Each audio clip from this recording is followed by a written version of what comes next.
na kita subong sa chapter 11 kag na stuck kita no. Nagpilit kita dira sa verse 11 because of many truths no na dapat naton ma-learn, matun-an sa sina nga verse, chapter 11 of Romans, verse 11. But today, no, magalumpat na kita sa sunod nga verse, which is verse 12. Kag the truth is that yung pag-aaralan natin is about the fullness of Israel, no? That was mentioned by Paul in that verse. Okay? So sa liwat may ara kita nga bisita no o kaupod naton subong. JB Brindan, no? Brindan from Bacolod City. Actually last year nga nag-message siya sa akon nga gusto mag-join sa aton Bible study pero medyo hindi to siya na dayon because nag-umpisa kita 10 o'clock, then ang duty is mga 11 o'clock sa Robinsons, no? Sa Haro. So amo na nga hindi siya nakadayon fellowship sa aton during the time. Kag subong na dayon na gid. Pero ari lang siya subong sa Bacolod for vacation. Bakasyon lang, no? Then you will be back in Bacolod. Ari gali siya sa Iloilo for bakasyon.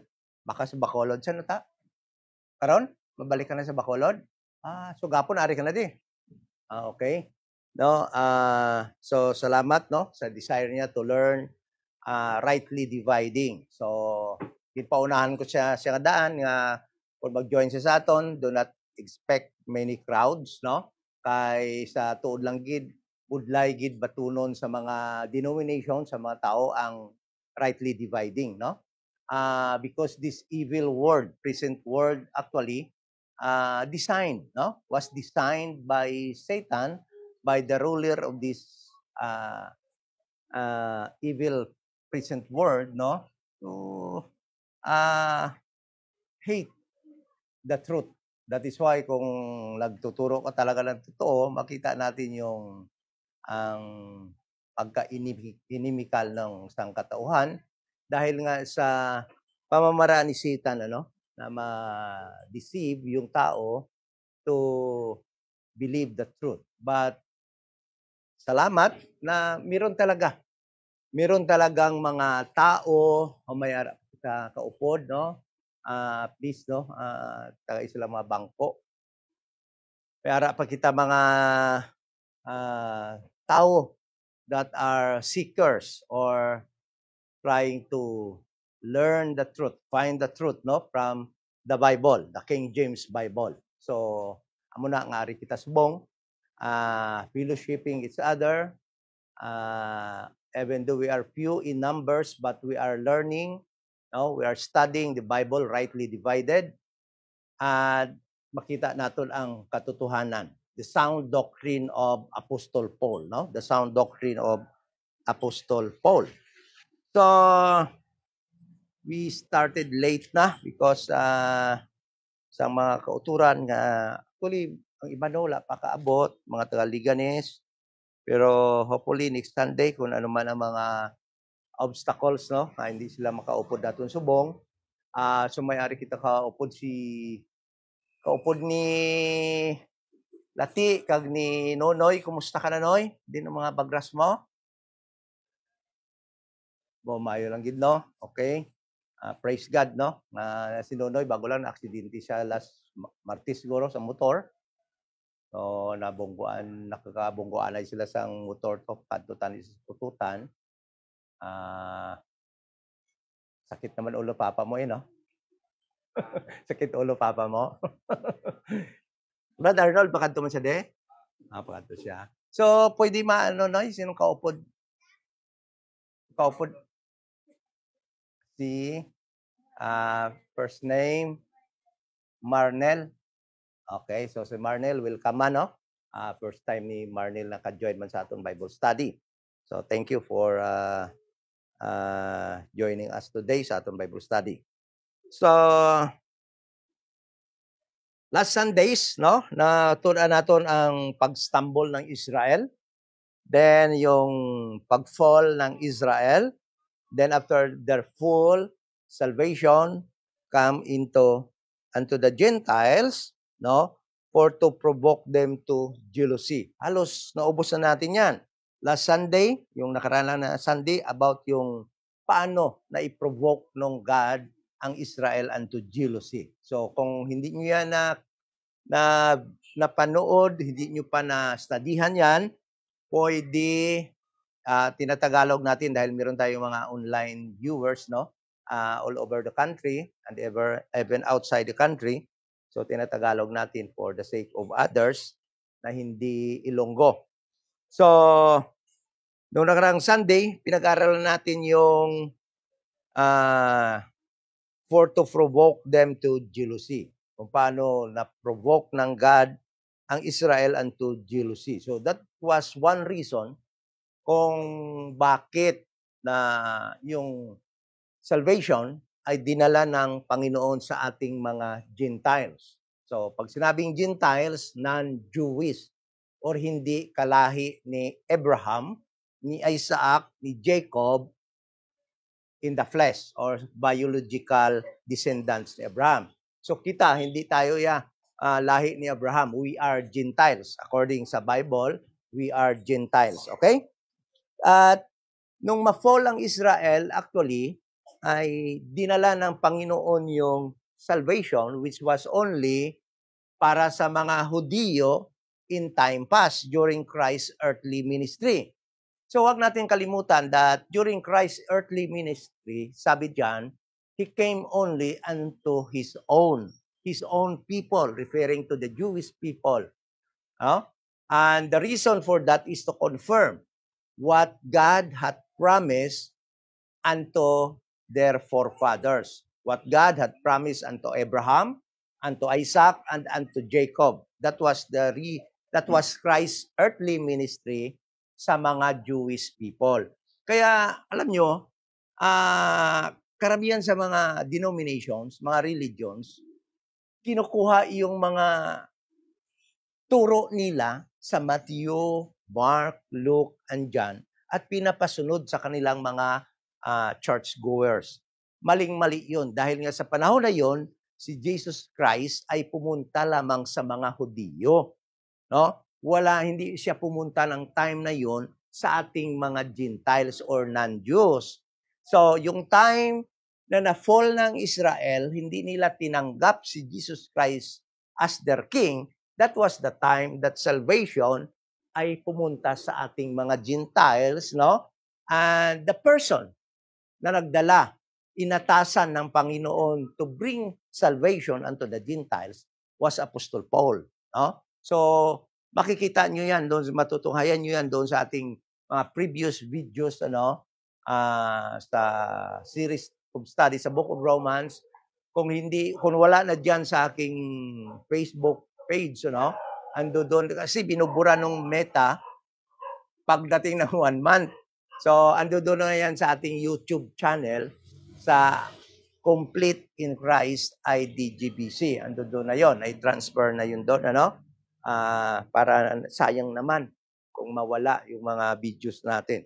So, sa ngayon, na Sunday, pag-aralan natin yung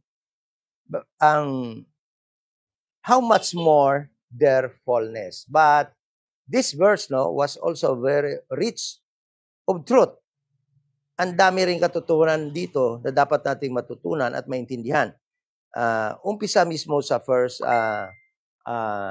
line. Sabi dito, now, if the fall of them be the riches of the world, dapat din natin maintindihan yon. And the diminishing of them, the riches of the Gentiles, how much more their fullness. Ewan ko lang, no? Kung for 30 years na Baptist ako, no? Hanggang nagpastor na lang ako ng Baptist, hindi ko talaga ma-explain yan mabuti, no? Kung ano yung ibig sabihin ng ganon. Because we were not taught also by ng mga tao nung panahon na yon, no? Basta na lang kung ano yung nadidinig natin, May kasama tayo. Isa pa, no? Kaupod naton sino ka nito? Renato, no? Renato, kaupod namon sa una sa trabaho, kag salamat gid nga rin masasubong, no? And later on, no, we will talk to you one-on-one with regard to salvation ng ating kaluluwa. So, ngunit patuloy tayo, but before that, let us pray. Ama na banal, nagpapasalamat po kami sa opportunity, pagkakataon ngayon, na sa muli makapag-aral na iyong mga salita. Salamat sa mga kapatid na nandito ngayon, mga bisita namin na gusto mag-join sa aming Bible study, sa pag-aral ng sound doctrine na applicable sa aming mga buhay sa panahon ito ng dispensation of the grace of God. At salamat po sa kanilang desire to learn, sa pag-aral, sa pagtuon, sang imupulong rightly divided. Salamat man sa amon mga kauturan online nga nag-join sa amon mga pag-aral. And most of all, thank you sa iyo, God, sa iyong binigay pang extension sa aming buhay at mga supplies na iyong binigay sa amin noong nakarang linggo to sustain sa aming physical life dito sa mundo. While waiting, habang naghintay kami ng aming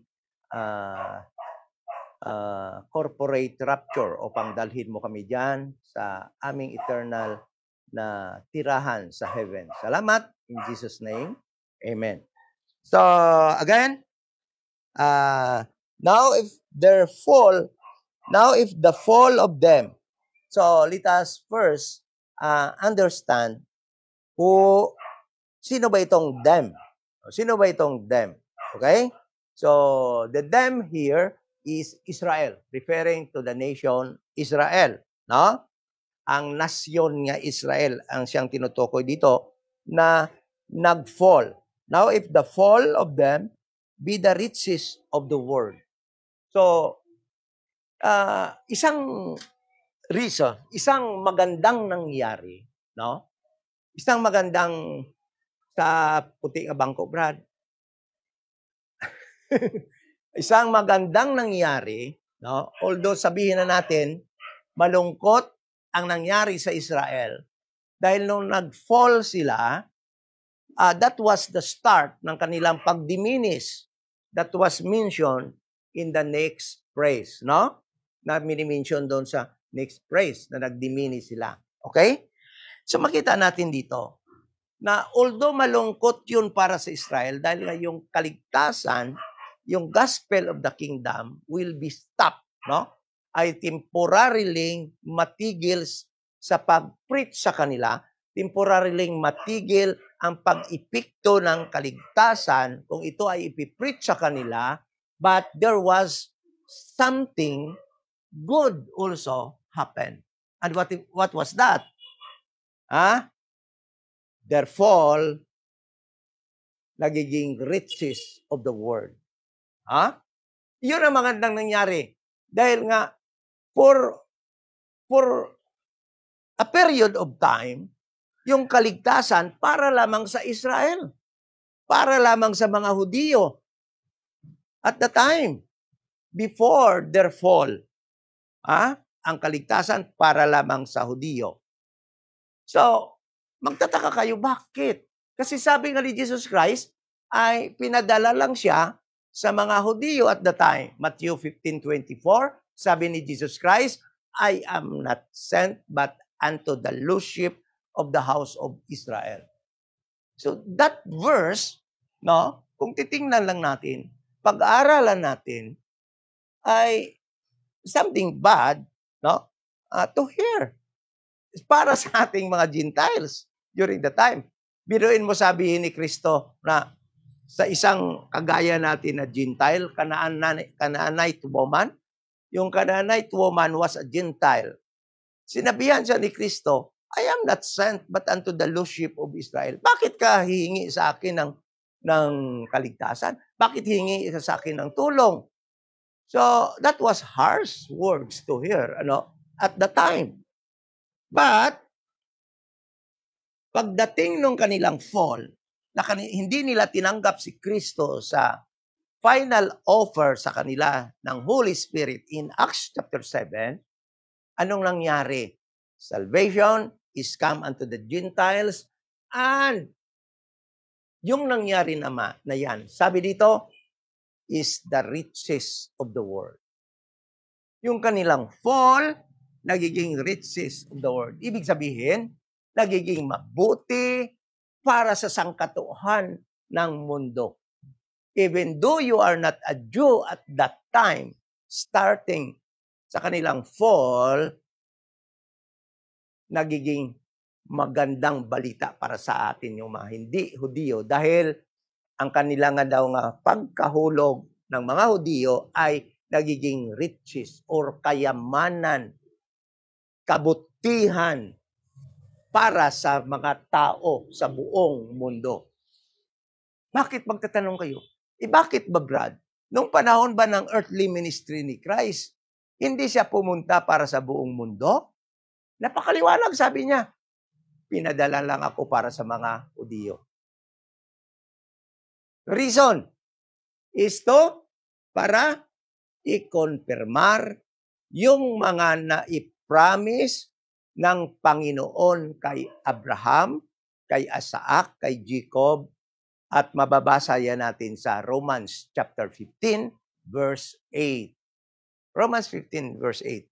So the reason why Christ's earthly ministry at the time, no, was only for the Jewish people dahil yung kanyang pagpunta is to confirm upang isakatuparan ang mga pinangako ng God kay Abraham that they will become a great nation. Okay? Na maging bantugan sila ng nation. Malaking nation. Ang Israel. So, nung ma-fall na sila, the good news is to the world, to all people of the world. Why? Sabi niya dito, now, if the fall of them be the riches of the world, it became the riches of the world, yung kanilang pagkahulog as special people of God. Yun kasi hindi naintindihan ng mga nag-aaral ng Bible. Israel today ay pariho lang yung tingin ng Panginoon sa lahat ng tao kagaya natin. They are not special to God because they fell. Nahulog na sila sa level nating mga Gentiles that are sinners. Okay? They are no better than us. Hindi kagaya nung panahon ni Abraham, umpisa sa Genesis chapter 12 hanggang Acts chapter 7, they were so special in the eyes of God.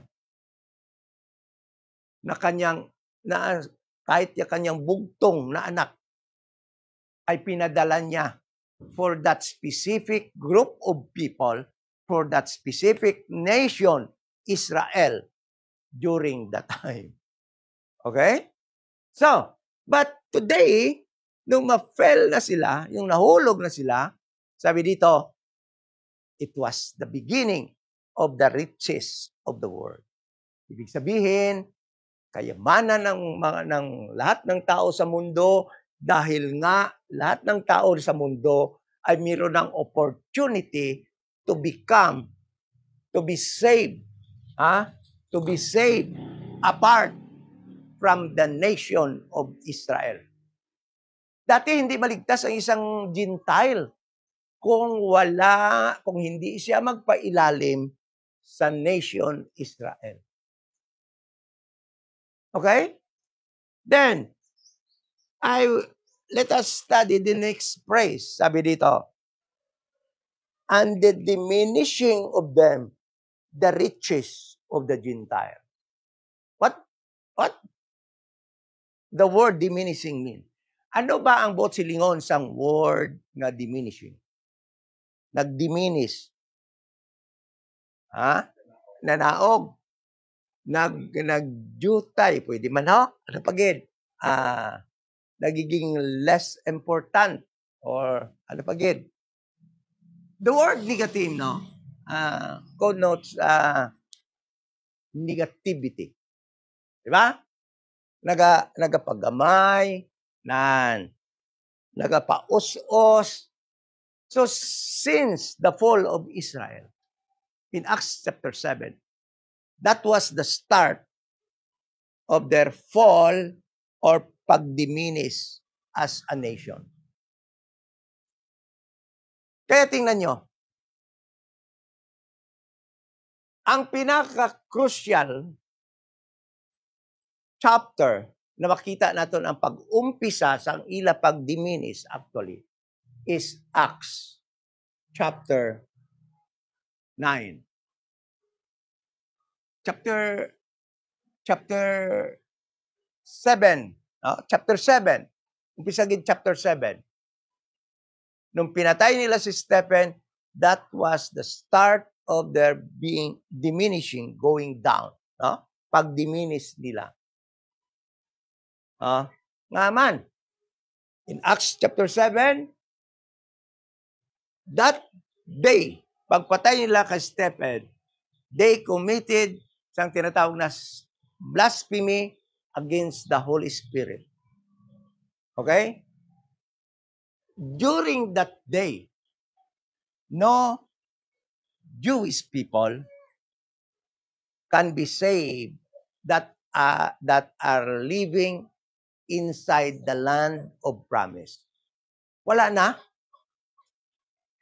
So, before, every Jewish people, meron siya lang karapatan maligtas before their fall. Whether they are in Israel, whether they are living outside Israel, kung saan man sila nakatira na Gentile nation, they have access sa salvation. But during their fall, all those who heard the gospel inside the land of promise, Jews that are living inside the land of promise, lost their opportunity to be saved. Why? Because lahat sila doon sa Israel nakadinig na ng gospel but still they rejected Jesus Christ as their Messiah, and at the time, ang na-fall ang nation Israel. So the power of the kingdom gospel to save at the time diminished. Kumbaga, naggamay na lang. Ang ara sa Israel nga hindi pa na-save, there were no opportunity na ma-save because natapos na ang ila opportunity. Gin-reject na nila si Jesus Christ through the preaching of Stephen, being empowered by the Holy Spirit at the time. So, nagdiminish, naggamay, nagbuhin, nag-us-us. Not only ang Israel, nagdiminish ang ilang opportunity to be saved, but likewise, ang gospel of the kingdom, nagdiminish ba na iya power or iya scope sa tao kung sino na lang ang maluwas. Alam nyo, kung sino na lang maluwas na mga Jewish at the time, those who are living in Gentile countries. Amo na nga siling ni Jesus Christ diya sa Mateo, go ye unto all nations and preach the gospel. Doon na sila pinapapunta sa mga Gentile nation. Sabi ng Acts, gano'n din sabi ng Acts 1:8, the final instruction of Jesus Christ. Ano sabi sa Acts 1:8? Ano sabi dyan? Acts chapter 1 verse 8. Sabi dyan, but ye shall receive power after that the Holy Ghost is come upon you, and ye shall be witnesses unto me both in Jerusalem and in all Judea and in Samaria and unto the uttermost part of the earth. Walang kaibahan. Sa utos niya dyan sa Matthew chapter 28 verse 19 to 20. Why? Bakit sila inutusan na? Because at the time, sa Acts chapter 1 verse 8, no? Ah, ang target na dapat maligtas ay yung nasa Gentile nation na mga Hudyo na ang dapat makadinig ng gospel of the kingdom na papunta na sa kanila ang kaligtasan dahil nga Israel. Ano mangyari sa Israel? Sabi diyan, beginning in Jerusalem and that only lasted for 1 year. Then after that, ng 1 year na yan, in Acts chapter 7, they rejected Christ. They stoned Stephen. Then yung salvation ay pumunta na sa mga Gentiles na Jews outside Israel. So, diminishing.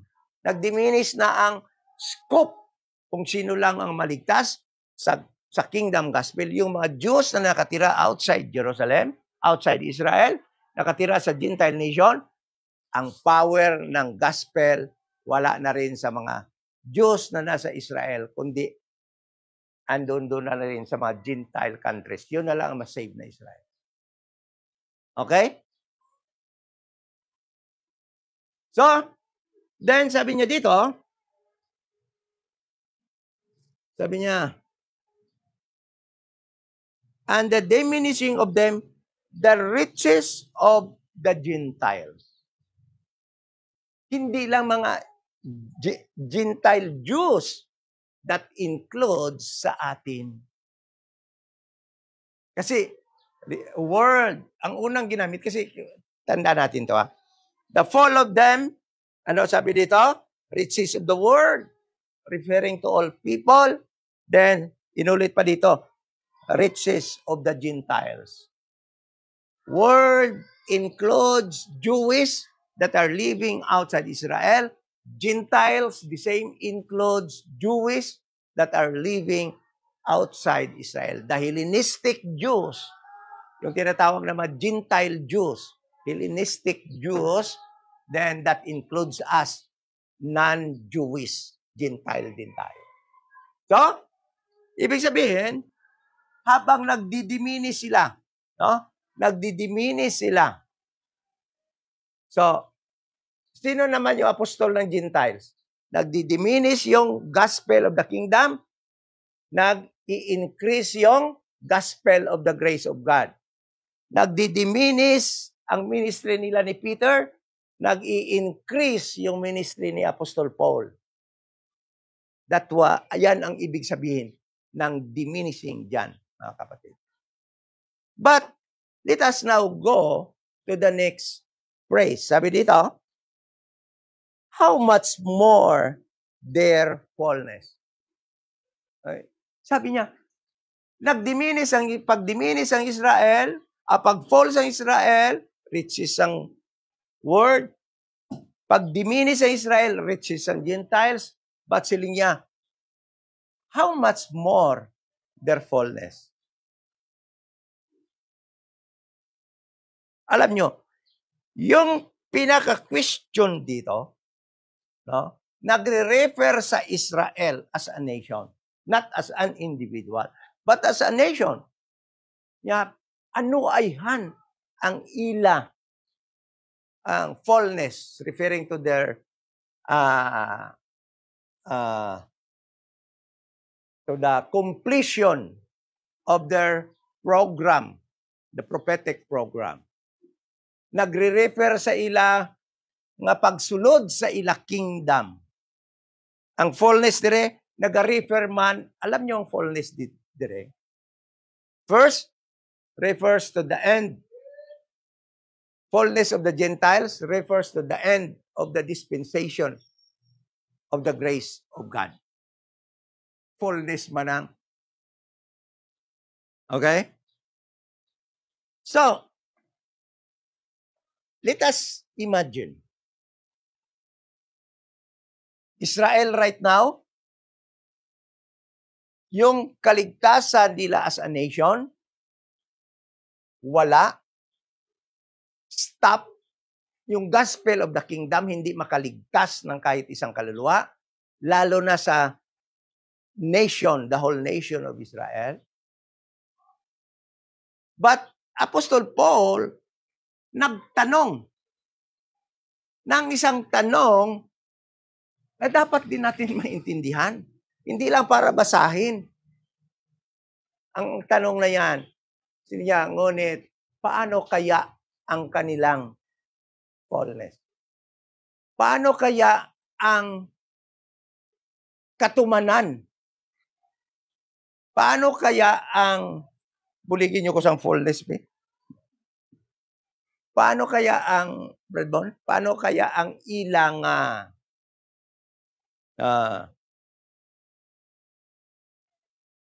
pag abot na sa ila, pagbalik na sa ila programa? Oh? Paano, how much more their fullness? Ano ay ka-glorious ang pag-resume o ang katumanan sang plano sang Diyos sa ila. The fulfillment of the prophetic program for Israel. Ano ay yan? But, so, let us continue reading the verse. For I speak to you Gentiles, inasmuch I am the apostle of the Gentiles, I magnify mine office. Although hindi tayo mag-concentrate sa ating pag-aaral dyan, sa verse 13, gusto ko lang basahin ito upang marating natin yung verse 15. Sabi niya dito, if by any means I may provoke to emulation them which are my flesh, and might save some of them. For, referring to Israel, for if the casting away of them in verse 12, and the there in verse 12 refers to the nation Israel. So with the them in verse 15. For if the casting away of them, Israel, was cast away by God temporarily, right now, sabi niya dito, be the reconciling of the world. So, sila kayo ang pag-cast away sa ila, sa Israel, ay siyang paghibalik, reconciling, ang siyang pagbabalik, tama ba yun? Paghiusa ulit, no? Sang buong mundo, pagsundo. Okay? may Tagalog. Kung ang pag-cast away sa kanila temporary, siyang upang ang buong mundo ay maikasundo ulit. Sabi niya dito. Sabi dito, what shall the receiving of them be? What shall the receiving of them be but life from the dead? So, the same question that we are going to study. So, ibig sabihin, ang Israel ngayon, while cast away by God, there will be a time that God will receive them again as a people, as His chosen people, as a nation above all other nations. Ibig sabihin, Israel, fullness also means the restoration of Israel. Alam nyo, napakaganda nito. At sabihin ko sa inyo, by the time na ang restoration of Israel sa kanilang original place as chosen people, as tawag dito, people above all other people, above all race, no? Ay glorious. Napaka-glorious. At amo na akong kisa, nga kita nga mga, most of the denomination, gusto nila sila ang Israel. Kaya hamak mo, may star ka sa 1,000 years kingdom ni Christ. But, kasubo. Hindi, ang sa aton iya, hindi kita iya nga mga na-save sa gospel of the grace of God, hindi kita dira iya magsulod. Di masiling ka ti Brad, si Paul mananggambal, di ba si Paul ang apostol? Yes. But since umpisa Romans 9 hanggang Romans 11, ginahambalan kita ni Paul about sang natabo sa Israel kung nga as hindi sila naluwas, kag reason nga hindi sila naluwas, kag restoration sang Israel. So ang fullness, Paul was giving us the idea, members of the church, the body of Christ, how glorious is the restoration as a nation above all other people in the future. Sa palaabuton, kung ano ka glorious ina. And we will go there in a few minutes. Pupunta natin yan kung how glorious Israel pagdating ng panahon na yan. Kung kisa na masilig man ko, diri lang ko wala, Lord, diri lang ko, iupod lang ko di sa Israel. Ha? Kaya diri lang ko sa duta mo star. But listen to this. Ang balon ka mo. Heavenly things are better than earthly things. Si Paul, pagsaka ni Paul sa langit, pinakita kay Paul ang tanan niya maangkon dito sa ni Paul. Daw hindi ko kahambal. Mga nakita ko dito, mga butang that cannot be uttered by mouth.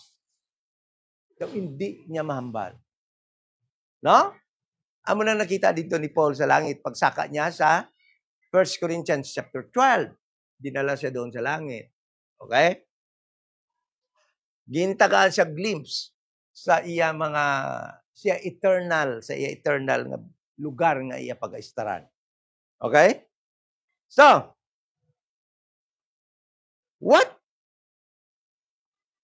unang-una, aton the right word, no? Ang fullness, meaning the restoration of Israel as a nation, above all other nation. Sabi ni Paul, how much more? Ano kaya ang pag-restore sa kanila back to their previous status?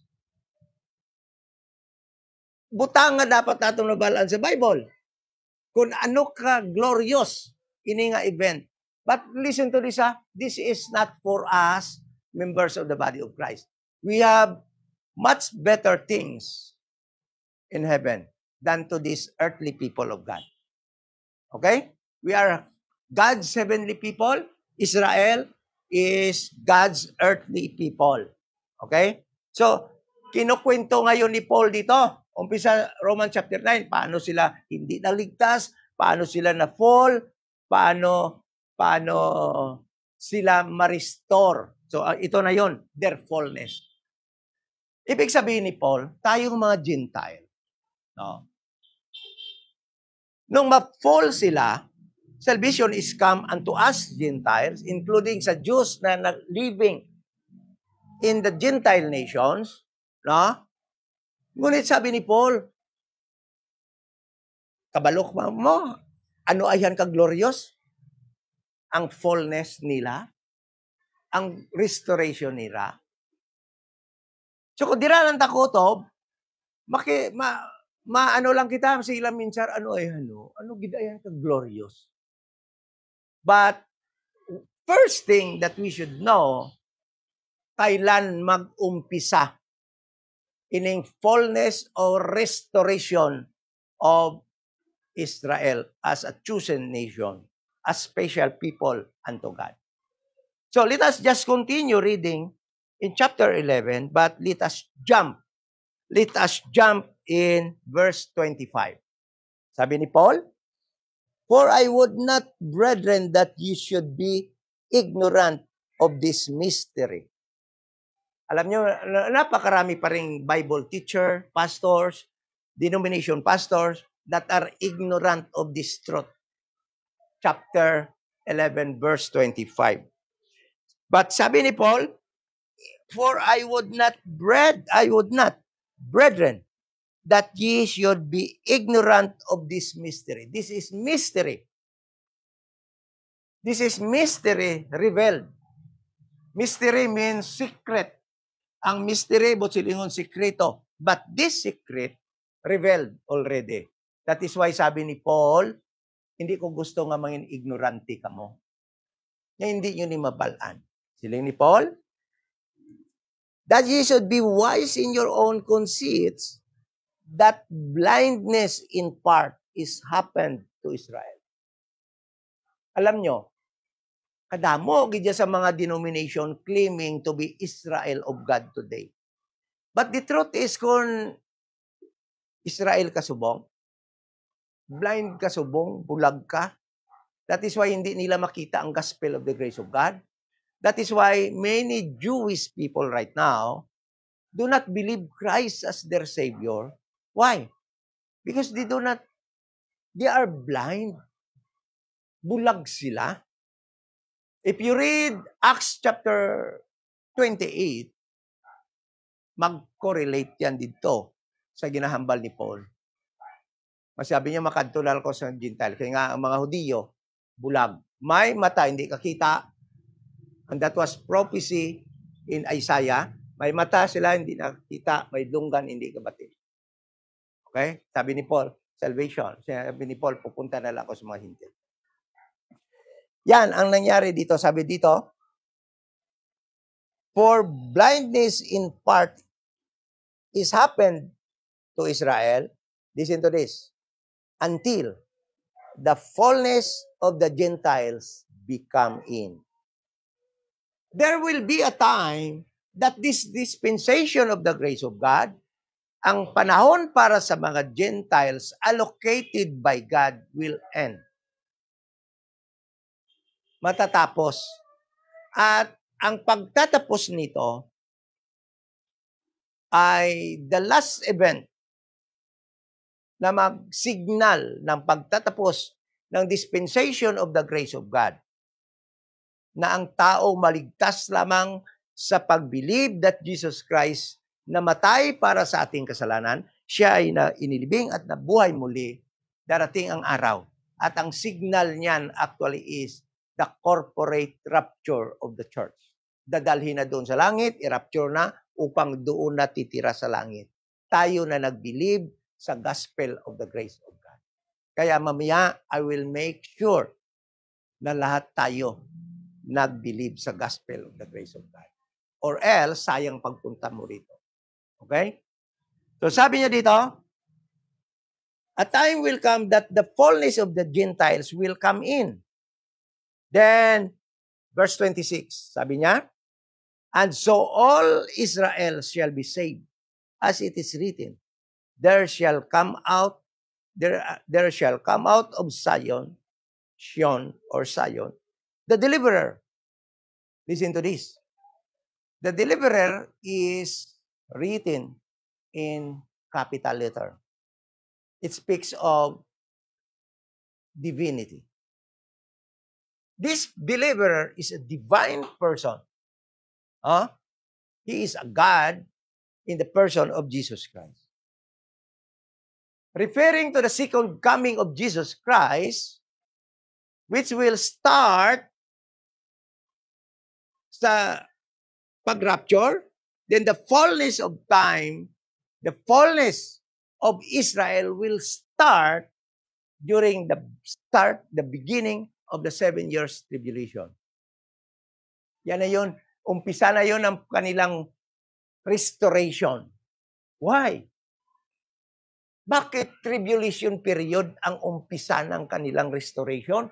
Napakasakit naman, tribulation period pa. Because Israel will be purged first of their sins.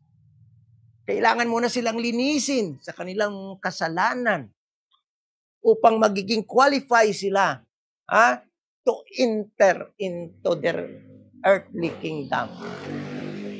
Okay? So listen to this. And so all Israel shall be saved. Lahat ng Israel shall be saved. Hindi natin pwedeng baguhin yan. Why? Because of their righteousness? No. God will make them righteous. There is somebody from heaven that will return and purge Israel of their sins so that they will be qualified sa pagsulod sa ilak kingdom. The kingdom of Christ is kingdom of righteousness. That is why walang unrighteous na pwedeng pumasok doon sa 1,000 years kingdom ni Jesus Christ. So magtatanong kayo, wala ba talagang unrighteous doon?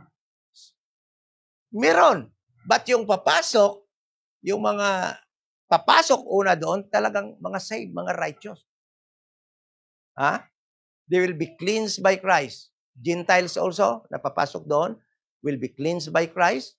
But mirong maisisilang doon na siyang magre-rebelde, then they will be thrown in the lake of fire alive. In the hell, not lake of fire.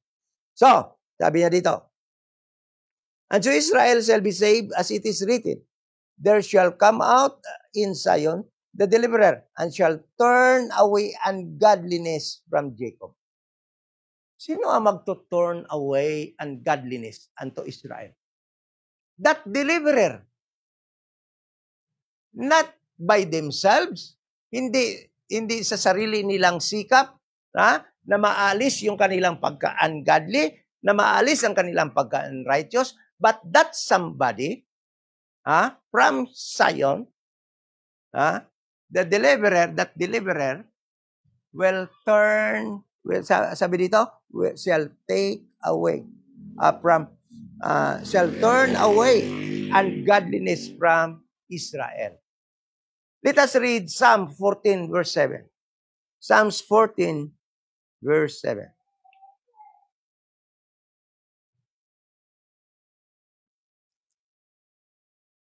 Psalms 14 verse 7, ang palya dire. Oh, that salvation of Israel were come out of Zion, when the Lord bring back the captivity of his people, Jacob rejoice and Israel shall be glad.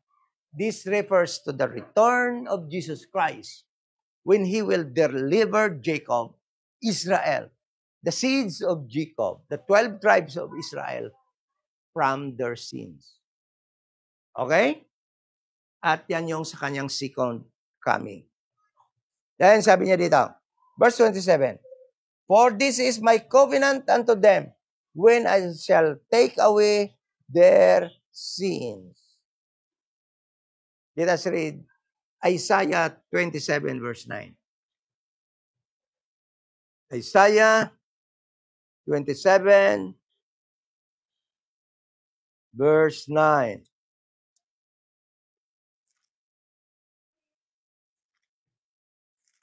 Ang balya dire, by this therefore shall the iniquity of Jacob be purged. So, that tribulation period is to purge the iniquity of Israel so that they will be qualified to enter the righteous kingdom of Christ for 1,000. Okay? Yan yung umpisa ng kanilang fullness. Yan yung umpisa ng kanilang restoration. And not only that, the whole reign of Christ, that is their fullness. That is their fullness. That is their glorious reign with Christ. Could you imagine? Israel will be looked up by all nations, being the capital of the world at the time. Alam nyo, ang Amerika palang kani, perti ka ginahangaan, no? Halos tanan, ambition to go there in America during her glorious days. Iwan ko lang ngayon, But still, even right now, because of the glory of America, gusto lahat pumunta doon, gusto doon maging American citizen. Israel at the time will be more than like that. Hahangaan, sasambahin ng ibang nation. Could you imagine? The King of Kings has its office there in Jerusalem. Ando doon si Kristo. Siya ang mag-reign as king over the world, having Jerusalem as the capital of the world at the time. Alam niyo ba yon? Na gano'n ang mangyayari sa mundong ito? all the kings of the earth will visit Jerusalem once a year to give respect to that king of kings and high priest according to the order of Melchizedek. Okay? So, that was the start, the tribulation period. Pagkatapos ng fullness of the Gentiles, automatically, day 1 of Israel's restoration will begin. And first, it was, masabi nating masakit because they will be purged. Meron bang purging na hindi masakit? Yung purge, kagaya ng, ano bang ibig sabihin ng purging? Or parang pruning din na gano'n.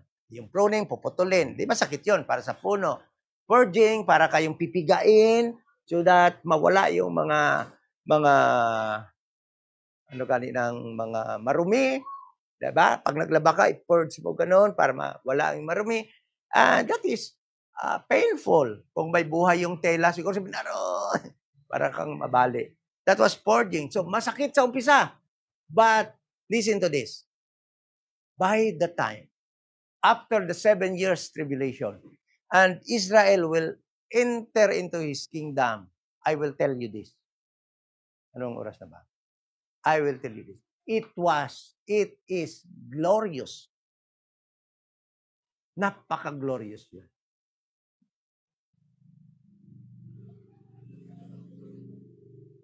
Hebrews 8:8, at the time, will be in effect. Hebrews 8:8. Tingnan mo. Alam mo yung book of Hebrew, it is an instruction during Christ's reign.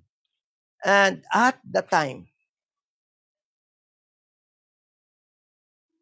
lahat ng tao doon napapasok. Hebrews 8:8 will be in effect at the time. Sabi dito, for finding fault with them, he said, behold, the days come, saith the Lord, when I will make a new covenant with the house of Israel and with the house of Judah. The new covenant will be in effect. And what are the condition? What are the provision? What are God's provision sa covenant na ito? Sa new covenant na ito. Sabi niya dito, patuloy tayo ng basa. Not according to the covenant that I made with their fathers in the day when I took them by the hand to lead them out of the land of Egypt. Because they continued not in my covenant, and I regarded them not, saith the Lord. For this is the covenant that I will make the house of Israel after those days, saith the Lord. I will put my laws into their mind, and write them in their hearts, and I will be to them a God, and they shall be to me a people. And they shall not teach every man his neighbor, and every man his brother, saying, Know the Lord, for all shall know me, from the least to the greatest. Alam nyo, by the time Israel will be restored, in the 1,000 years reign of Jesus Christ, ito yung number 1. Ito yung mga provision sa covenant na kanilang maangkin.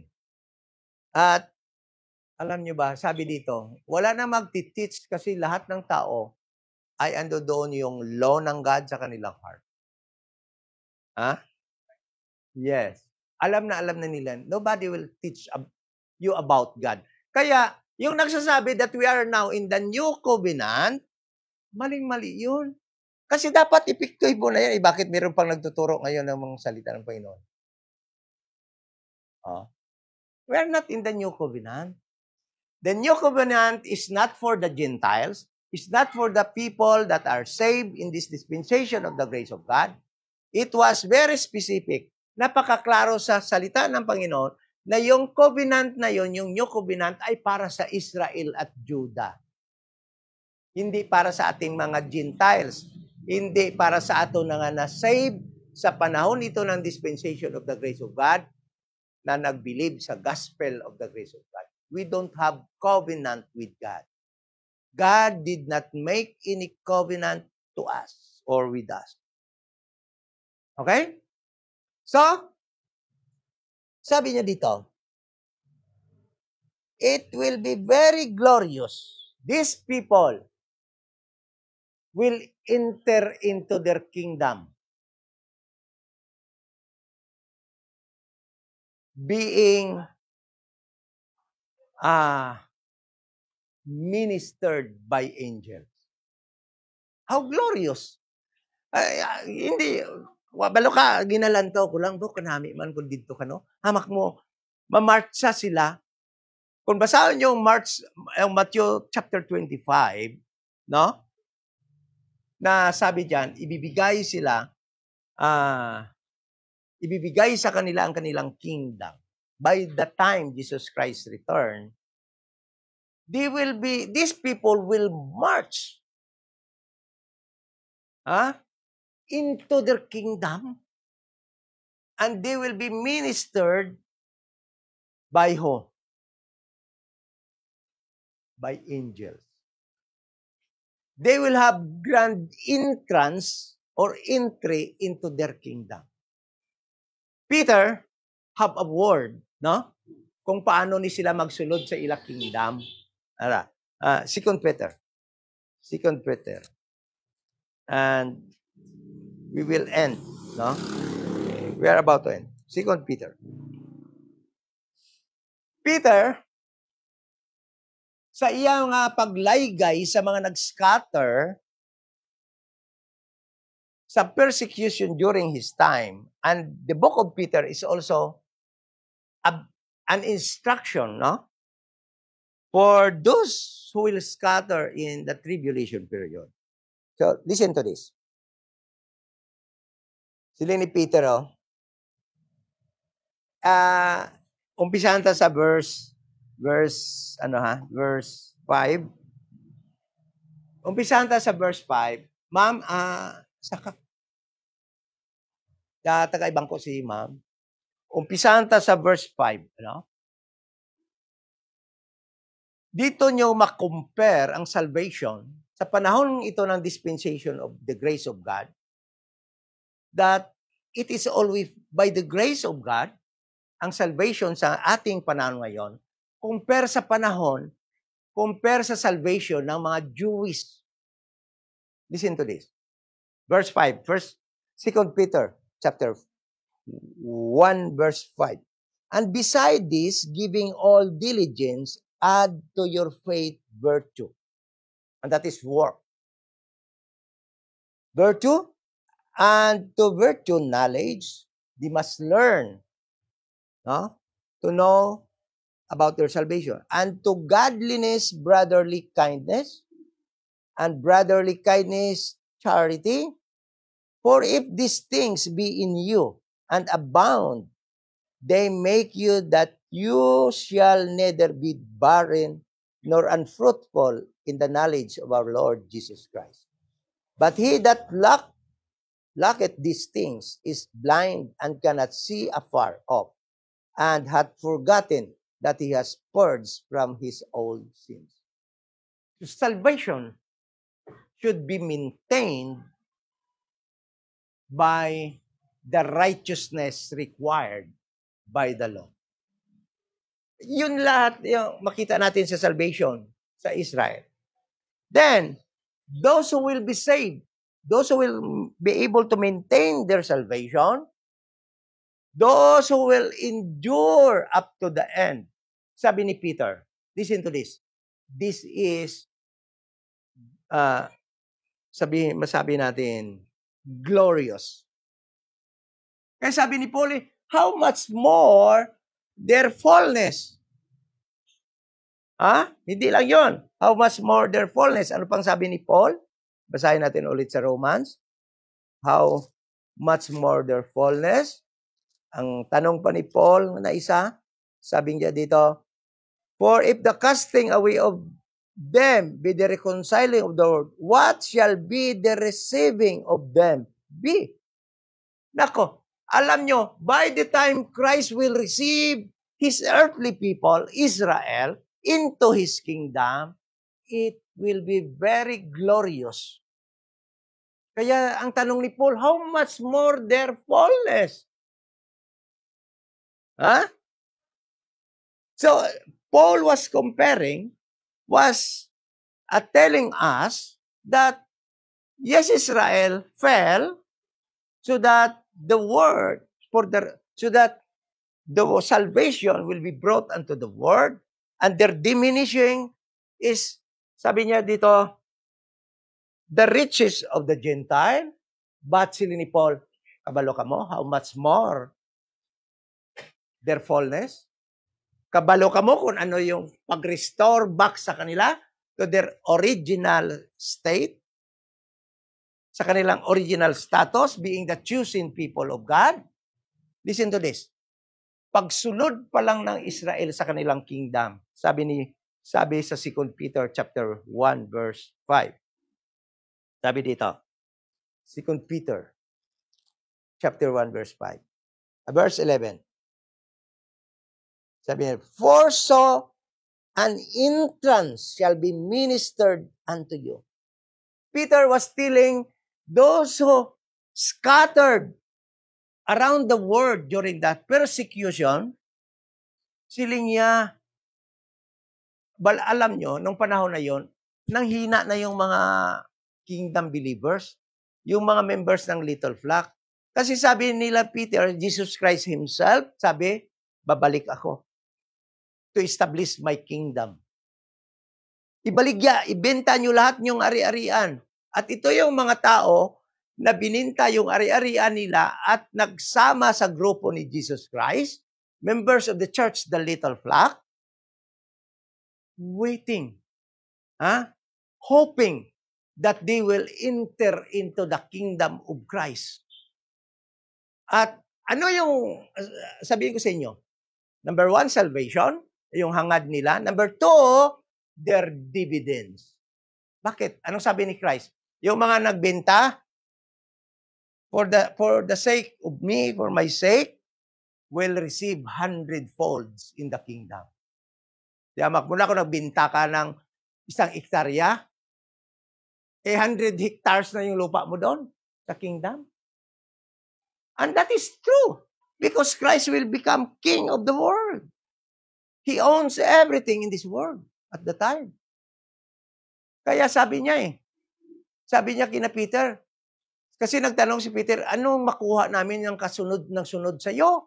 Sabi ni Peter, sabi ni Jesus Christ, you will sit in my kingdom, you will sit as judges of the 12 tribes of Israel. Then you will receive 100-folds of what you had sell. Kung ano mo yung naibenta mo for my sake. So, but at this time, na mag-receive na sila ng kingdom nila, for verse 11 of 2 Peter, for so an entrance shall be ministered unto you. Papasok sila sa kanilang kingdom being ministered. By what? By who? Okay? Abundantly. Nakasabi dito, entered unto you abundantly or glorious or sabi natin grand entrance or lavish entrance unto their kingdom. Okay? So, ibig sabihin, by the time that these people will receive their kingdom from God and Christ as their king, hindi basta-basta ang seremonyal, hindi basta-basta ang dekorasyon siguro dito sa earth. Because these people will march into their kingdom being ministered by what? By who? By angels. Hamak mo, just like sa mga churches, di ba? Yeah, you will be ministered by, anong tawag doon? Anong tawag doon? Kasi wala na nato na practice, kaya hindi na ta-baptist, no? Nabla mga usher. You will be ministered by usher, butang ko ng pungko, mo sina. But these people will be ministered by angels. And how glorious is that event by the time of their fullness, by the time of their restoration as the chosen people of God, as great nation that was promised to Abraham. Nako, kaya denominations, pastors, believe na papasok sila dito. But chapter 11 of Romans, Paul was telling or is telling us, members of the church, the body of Christ, the fall and restoration of Israel. Hindi yan para sa atin. Romans 9, 10, and 11. It is all about Israel. Kung bakit hindi sila naligtas, reason bakit hindi sila naligtas, at ng kanilang restoration as chosen people of God. Yun. So, glorious. Bakit natin alam na they will be ministered by angels? Hebrews chapter 1, verse 5. Hebrews chapter 1, verse 5. Ano sabi dito? Verse 14. Hebrews chapter 1, verse 14. Ano ba trabaho ng mga angels? Pasensya na ha. But angels, even during the time of Abraham, Joshua, Moses, sino pa? No? All about Israel. Sabi dito, Hebrews chapter 1, verse 14. Are they not ministering? Verse 13, umpisa natin. But to which of the angels said, He at any time, sit on my right hand, until I make thine enemies thy footstool. Are they not all ministering spirits, sent forth to minister for them who shall be heirs of salvation? So angels, during Christ's ministry in the flesh, were present in the earth. Angels, in time past, during the time of prophets and Abraham, were present on earth. Angels, sa time sang restoration of Israel, will be present on earth. What is their work? To minister the Jewish people that are saved, who will enter into their kingdom. Kaya alam nyo, tingnan nyo lang, Revelation chapter 1, chapter 2, sa 7 churches, pag umpisa mismo ng tribulation period, angels will be coming here on earth to minister the Jewish people that are saved. Tingnan nyo kung sino yung mga minister diyan sa 7 churches. They are angels. To the angels in Ephesus, to the angels in Smyrna, to the angels in what? Pergamos. Sabi ng mga pastor, kami na. Paano kayo sabi diyan, angels? Agawan kini pala mga pastor mo. Mangagaw papel. Ha? Wala si Abanti. Nangagaw, bisan perdi daog. So, angels are to minister during tribulation period. They are here to minister Israel, choosing people of God. They are here to gather all the saved, and they are here to minister the earthly people of God, entering their kingdom. Very grandeur, entry. Yan yung fullness of Israel na tinatanong ni Paul doon sa Romans chapter 11 verse 12. Yan yung fullness ng Israel. But at this moment of time, Israel temporarily cast by God so that He can perform or build the church, the body of Christ. Those who will be saved by believing Jesus Christ died for your sins, He was buried and rose again the third day. yun yung mga nag-believe na yun ay hindi papasok doon sa kingdom na yun, but we will be taken up to heaven by way of corporate rapture in the coming days. And listen to this. Ewan ko lang medyo current events tayo I still believe that there will be transition that will happen from the dispensation of the grace of God to the tribulation period. Transition. Like, for example, there was a transition from prophecy to grace in the book of Acts.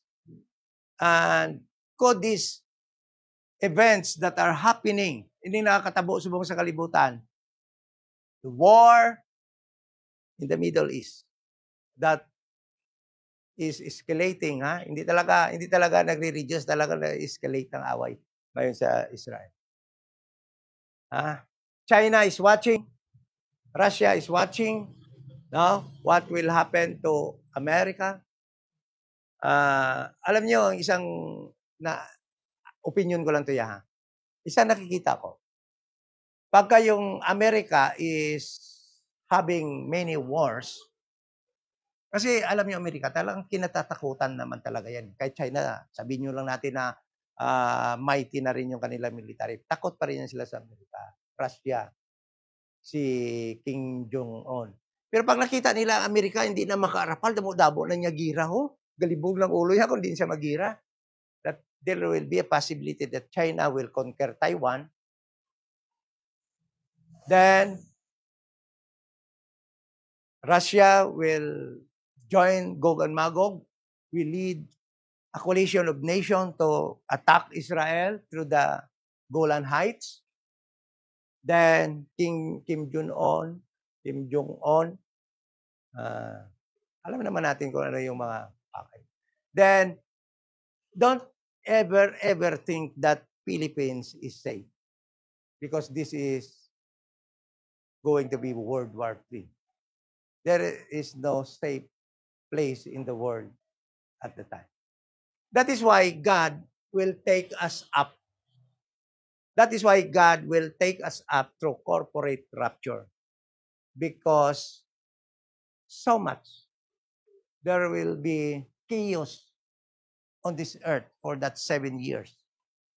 More specifically, in the second half of the 7 years. Okay? So, can you escape? No. The only way to escape is to go to heaven. At yung pambaraan na yan ang sasabihin ko sa inyo. In this dispensation of the grace of God, there is only one gospel na makakaligtas sa isang tao. Napakaraming gospel. At sad to say, na yung gospel na pinipreach ng mga denomination ay hindi makaligtas yun. Accept Jesus Christ in your heart. Show me a verse. None. Repent of your sins. It is not a good news. It is not a gospel of salvation. Repent of your sins. Nobody can turn away from sin. Repent is a change of mind. That is not turning away from sin. Because nobody can turn away from sin. Kahit na mag-isip ka nga lang ng kasalanan na, paano ka maka-turn away from sin? Cannot happen. Receive Jesus as your personal Savior. Cannot save you. Why? Because there is only one gospel in this dispensation of the grace of God. Read Galatians chapter 1 verse 8. Sa mga bago lang natin, read Galatians chapter 1 verse 8. And please ponder on this verse. Galatians chapter 1 verse 8. Sabi diyan, ano sabi? May Bible ka ta? Sa imo cellphone. Wala ka gano. Anong sabi dyan? Galatians 1:8. Sabi dyan,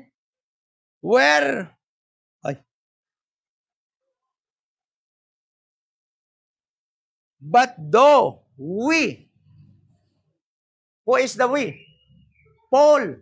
Sila ni Paul, bisan kami, including Paul himself, na nagsulat ng Book of Galatia.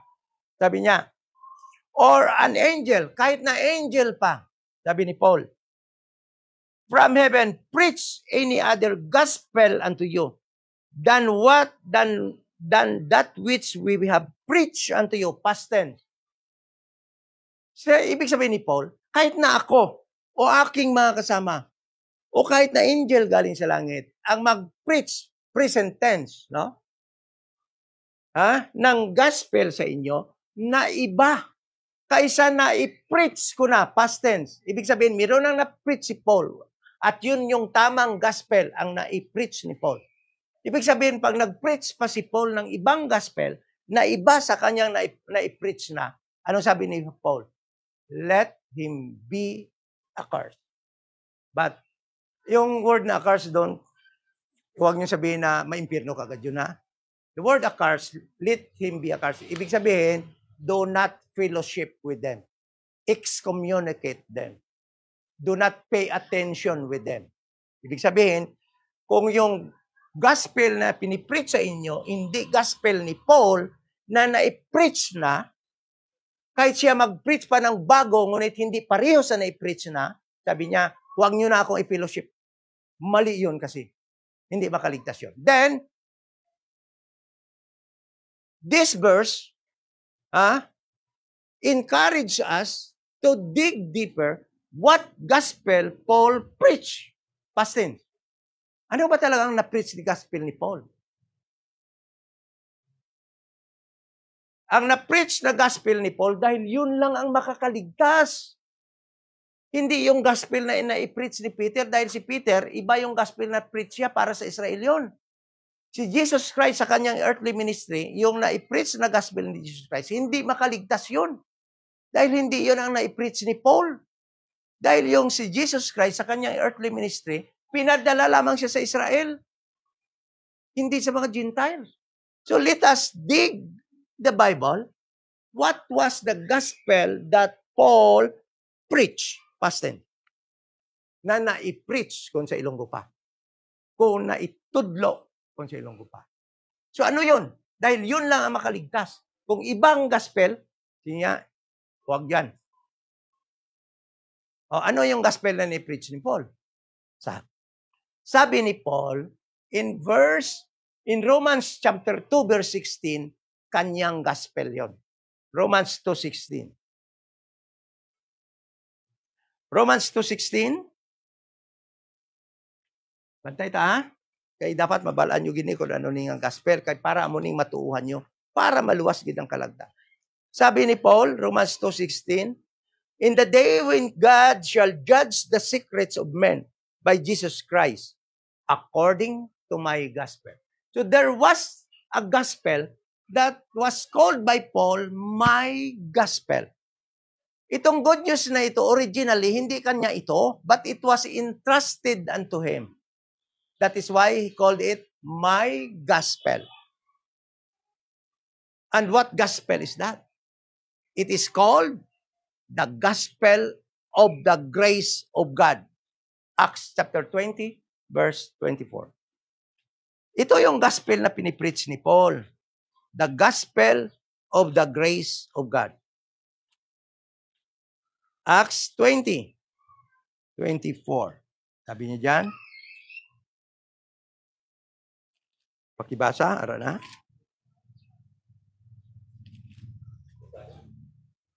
Sila niya dire?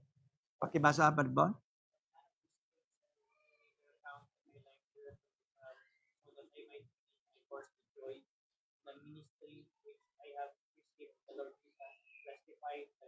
So, the gospel that Paul testifies is the gospel of the grace of God.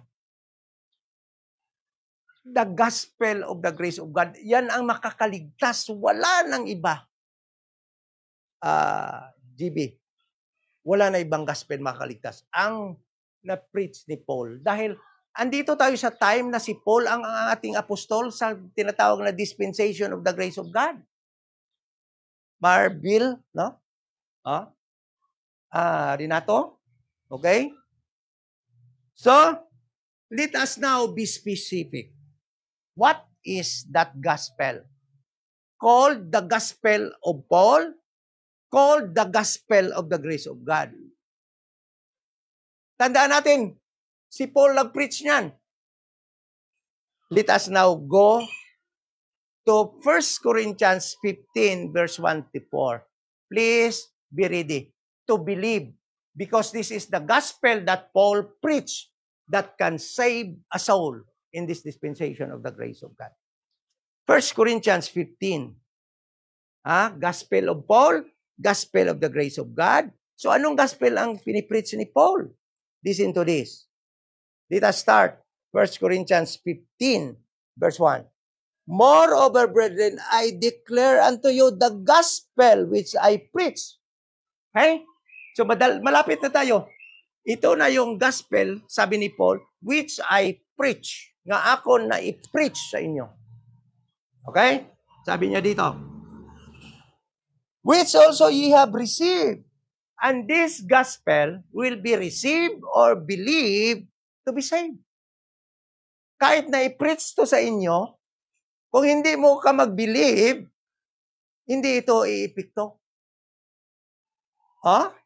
Ibig sabihin niya, sabi ni Paul, ito yung gospel na akong na-i-preach sa inyo, na inyong tinanggap, inyong pinaniwalaan. Sabi niya, by which also, by believing that gospel, anong sabi?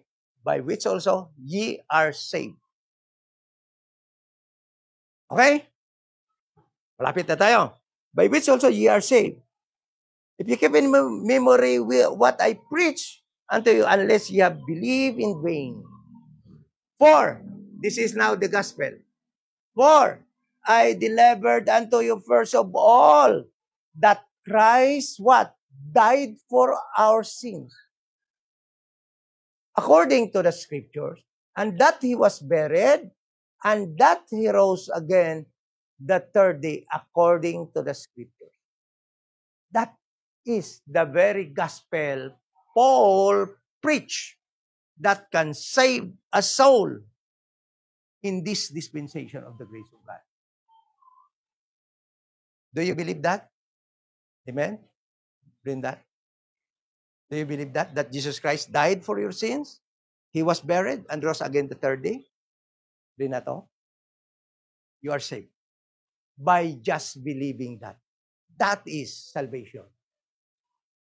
Then you may ask, hindi ba ako ma-receive ng John 3:16? Hindi, dahil during the time, John 3:16 is a good news for Israel that their Messiah came in their midst. That was the birth of Christ. John 3:16 was the birth of Christ, not the death of Christ. The gospel is the death, burial, and resurrection. Ang makaligtas ngayon. John 3:16 is the birth of Christ. That was good news. He was born, but at the time, hindi pa binayaran yung kasalanan natin. Ang kabayaran ng kasalanan natin is the death, burial, and resurrection. Bakit hindi ka ma-save? Magtatanong din ako sa inyo. Yung mga tao ba noon sa panahon ni Abraham maliligtas sa pagbilib ng death, burial, and resurrection? Hindi. Dahil hindi pa nga namatay si Kristo, hindi pa nga naisilang, di ba? So, in different period of time, there was different type of salvation. Abel must believe in God and kill an animal and offer animal sacrifice. That was his salvation. And we cannot be saved by, hindi tayo maligtas na magbilib ka sa God ngayon. I believe that there is God. I will kill a lamb and offer a sacrifice. Hindi tayo maligtas niyang na ganon, dahil panahon lang ni Abel yun, dahil wala pa nga si Christ. So, pagdating kay Moses, sabi nila, maligtas lang kayo kung magbilig kayo sa God, then magpatay kayo ng animal sacrifices, then mag-follow kayo, obey kayo ng law. Si Abel hindi naman makasunod ng law dahil hindi pa binigay ng law noon, di ba? So, sa time ni Moses, iba naman ang kaligtasan. Sa time ni Noah, ang iba naman ang kaligtasan ni Noah. He must prove it by building an ark. Bakit tayo ba ngayon magbibuild ng ark? There was different way of salvation in different period of time. And why? The question is, bakit ngayon is pag-believe lang sa death, burial, and resurrection ni Jesus Christ? Because yan yung ibinigay na kaligtasan, pamamaraan ng kaligtasan sa panahong ito. Kuha natin? Because we are now in the dispensation of the grace of God, where Jesus Christ revealed unto Paul the gospel of our salvation. Okay? Kagaya lang sa pagkain. Nung panahon na yun, ayaw pa kainin ng ganon. Bakit ngayon pwede na lahat? Dahil nasa iba tayong panahon. Okay? Ganun lang kasimple. So if you believe, do you believe Christ died for your sins? He was buried and rose again the third day? Then, you are now saved. We are now fellow members of the church called the body of Christ. We are not part of the church of Peter, called the little flock, but we are part of the church of Christ, called the body of Christ, na ang ating final destination, ang ating eternal destination is heaven. Kaya nga sa atin may rapture. Sa kanila may resurrection sa mga kasama ni Peter. Okay? So, siguro, binibigyan ko kayo ng iisipin para later magtatanong kayo, bakit tayo ba walang resurrection? Bodily resurrection, wala tayo. But meron tayong soul rapture. Kasi atong body, hindi pwede umakyat sa langit. Flesh and blood cannot enter heaven. Tayo heavenly people of God. That is why rapture ang sa atin. Soul rapture. So, that's all for today. No? Questions. Time for Q&A. Those who have questions in mind, ay pwede na. Wala? Brad, Brendan?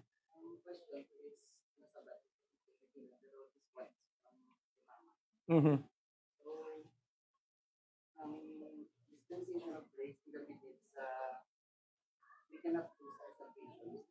We cannot lose our salvation. Yes. We cannot lose our salvation. Why? Ephesians 1:13. Let us read Ephesians 1:13. Hindi na mawawala yon.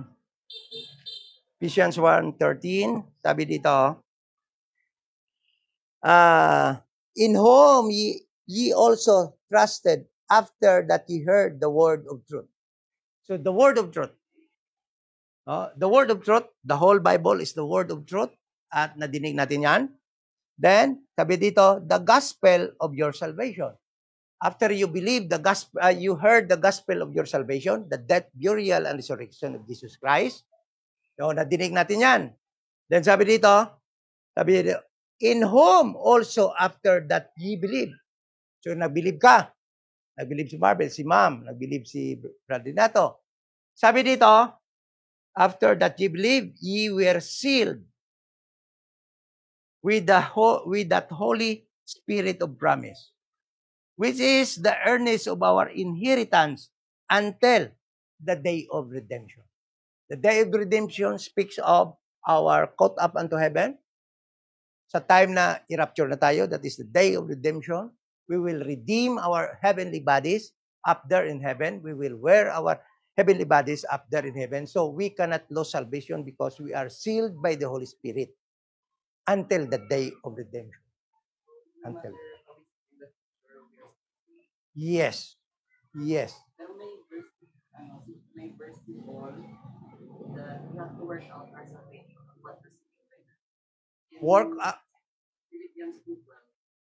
Work out does not mean that we will work for our salvation or we will maintain our salvation, but we must practice as a saved people. It does not mean, it does not speak of losing salvation. But work out means hindi trabahoon naton. Ha? Ephesians 2:10, ano sabi dito? For we are His workmanship, created in Christ Jesus. God Himself is creating us in Christ Jesus unto good works, which God hath before ordained that we should walk in them. It is, it speaks of being a saved people, practice good works, but it will not affect our salvation. Never. So there's a thin line between work for your salvation and work out your salvation. Yes. Yes. And it speaks of being saved. We must practice our salvation. But it doesn't mean na pag nakasala ka, you will lose your salvation. Yeah?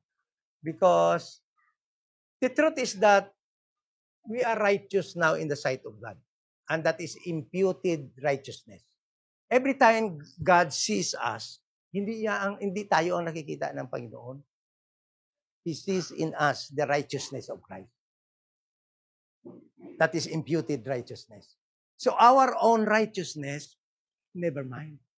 Kasi alam naman ng God na kung ating sariling righteousness, it is a scratch. It is a rag. Wala naman yun eh. So, what is important to God is the imputed righteousness of Christ that is in us. So, yan ang nakikita ng Diyos after we believe the gospel. The truth is that hindi naman tayo pansin ng Panginoon kung wala si Kristo sa atin. Ano bang makikita ng Panginoon sa atin? Wala. Di ba? So, God gave us attention sa atin lang after we believe the gospel of the grace of God because of Christ that is in us. Yun lang. Okay? Question? More? For now. Okay, for now. For now eh, talaga ubos-ubusin mo na, babalik ka na sa Bacolod. So, ma'am.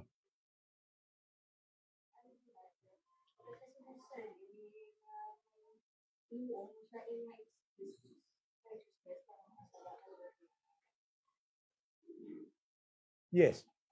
That's correct also. Hindi pwede ilang madinig nato na grace is not license. It's not a license to commit sin. Ano, Brad? Share your thoughts, Brad. Romans, ano, Brad?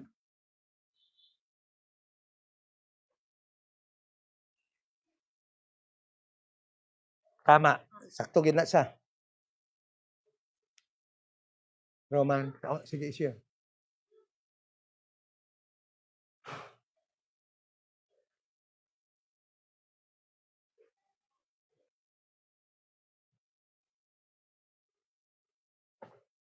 Romans, ano, Brad?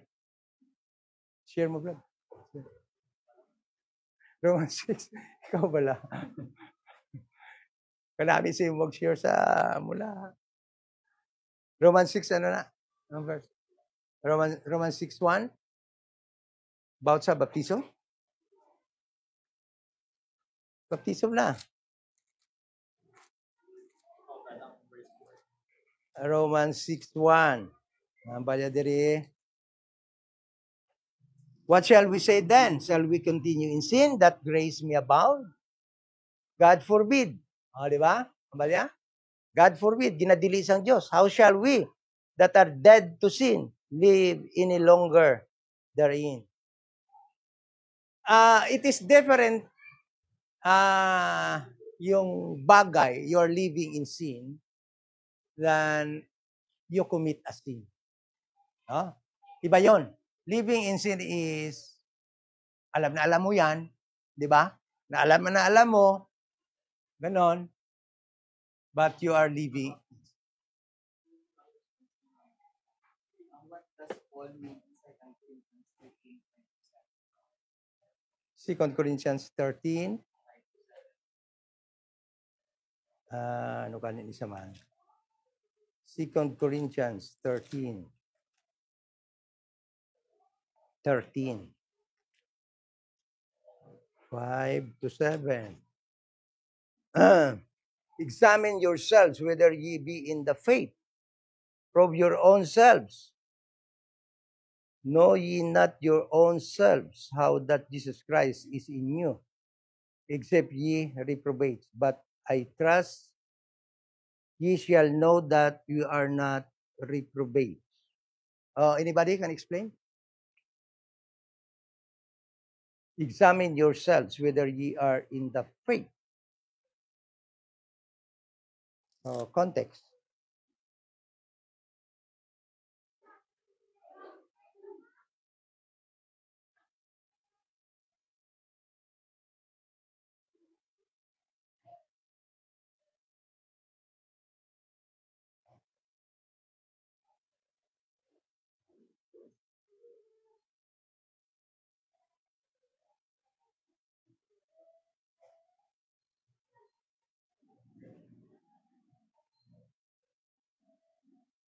To understand this verse, you must begin in verse 1.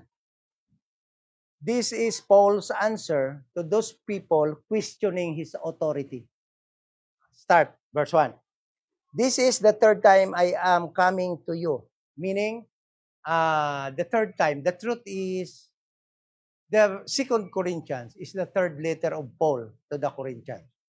The second letter of Paul, the first letter of Paul, never been included in the canon.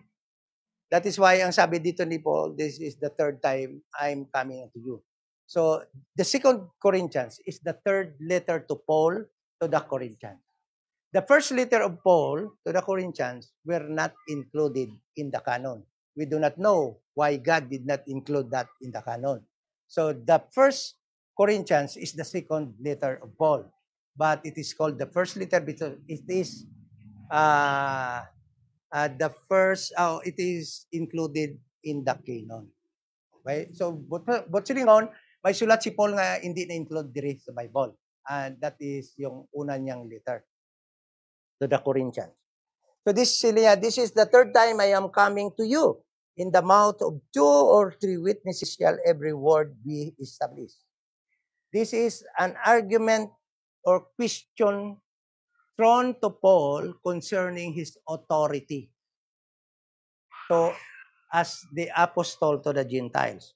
I told you before and foretell you as if I were present the second time, and being absent now, I write to them, which therefore have sinned, and to all other that, if I come again, I will not spare.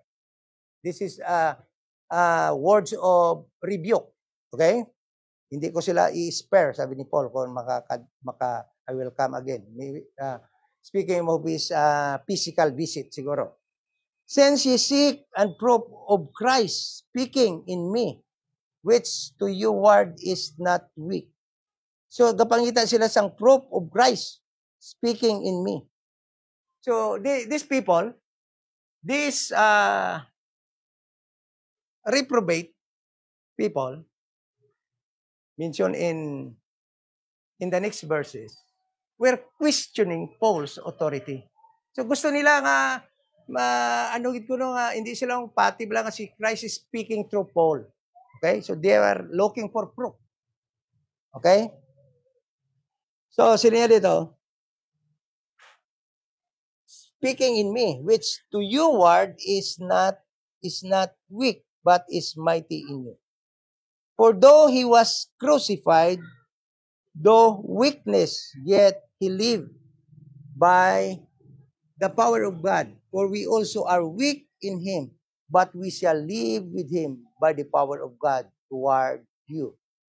So these people who are questioning Paul's authority were told by Paul to examine yourself, whether ye be in the faith. Because people who are in the faith will never question Paul's authority. Like me. I will never question Paul's authority as my apostle, as the apostle sent by God to the Gentiles. But these people are questioning Paul's authority. So, Paul now turned the tide. Sabi ni Paul, examine nyo yung mga sarili nyo kung andyan ba kayo sa tamang faith. Okay? So, ito yung tanong ni Paul doon sa mga tao questioning ng kanyang authority. Sabi ni Paul, usisain nyo nga yung sarili nyo. Examine yourselves. Whether ye be in the faith. Prove your own selves. I-prove nyo yung mga sarili nyo. Know ye not your own selves. Who that Jesus Christ is in you, except ye be reprobate. Huh? So, yun ang explanation doon. It was Paul's answer for those doubters. So, yung mga nagda-doubt na kanyang authority. So, please, examine yourself. That is why those people na ngayon galit kay Paul, si Paul, bakit ba si Paul iba yung sinasabi kay Christ? Bakit si Paul sinasamba nyo si Paul si Christ yung tagapagligtas Bakit si Paul yung sinusunod nyo? That is questioning Paul's authority. So, this word should be thrown unto them. We do not know if they are saved, but they could also be saved. To tell whether they are saved or not, it's not our business. Okay? But because we do not know if they believe the gospel of the grace of God. Okay? But since they are in the church, member of the church in Corinthians, they could be. But kasi sa church naman doon, hindi naman lahat saved. Meron namang hindi. Sabi nga ni Paul, merong mga wolf within you that will destroy the gospel. Sabi ni Paul, pag depart ko na ako, mamatay na ako, be careful because wolves from outside and within, no, that are ready to destroy the gospel.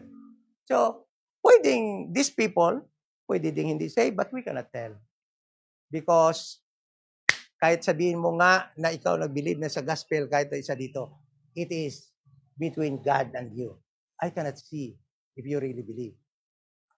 But since the word of God tells us that by the time we believe the gospel, we are saved, we believe that. We believe that. So, nobody can tell if a person is saved. But if you really, ikaw mismo yan ang nakabalo, if I believe that Jesus Christ died for my sins. I believe He was buried. I believe He rose again the third day. And that is salvation. But it is you and your God.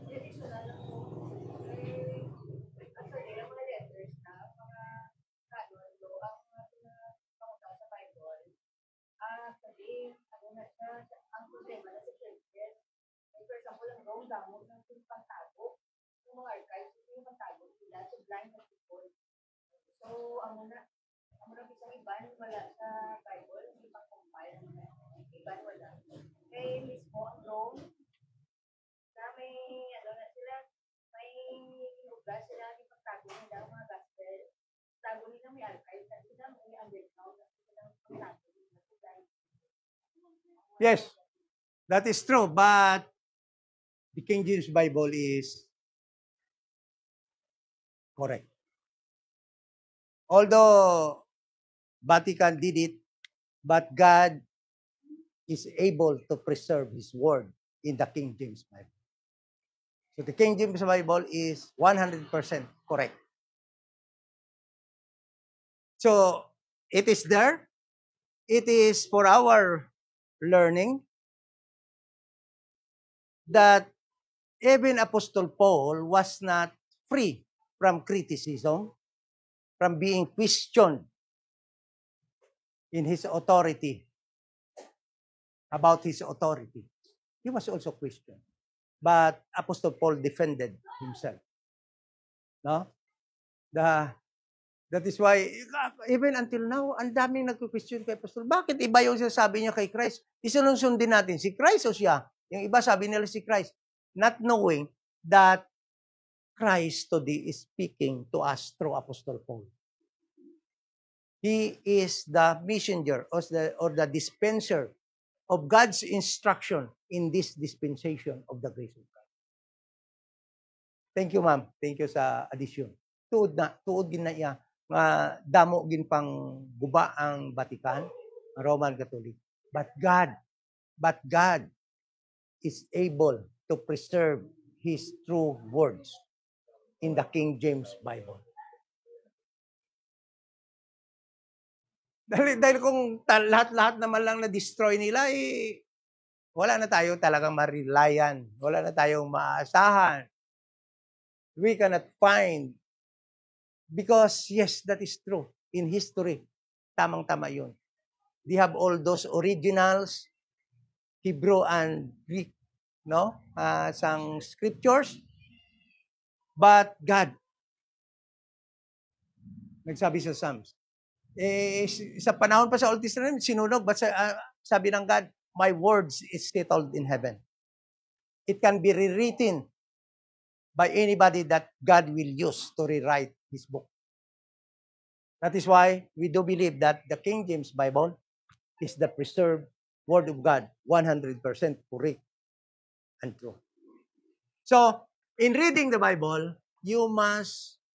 there are some verses that you cannot understand if you do not get the whole context from verse 1. Just one verse alone will not tell you the whole story. But if you read from verse 1 or more, ang iba, ando doon pa sa susunod na para makuha mo yung context, that you will understand what the Bible says. And that verses that your mama asked, ayun lang kasimple yun. There were people questioning Paul's authority, and that was Paul's answer unto them. You have to examine yourselves. Because Paul knew very well that those people questioning his authority is not in the right faith. That is why Paul told him, examine yourself if you are in the faith. Okay? Any more? Question? Wala gid may gaasa ila sa party salvation, mga ligtas na gid. Amen? So, thank you sa mga tanong, mga pamangkot. So,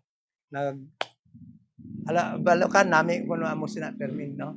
May mga question answer para masanagan gid kita sang aton bala mga kundi kita na confused na party sang Bible.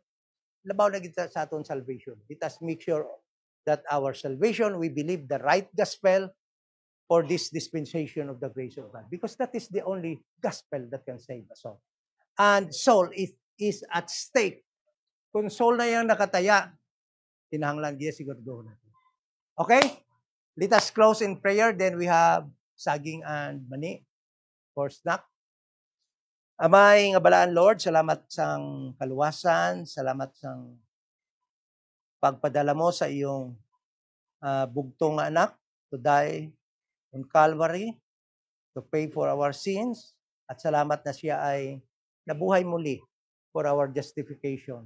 Salamat sa mga questions, salamat sa Bible study, at salamat po sa kaliwanagan sa mga bagay na aming pinag-aaralan from your words, King James Bible. Thank you so much.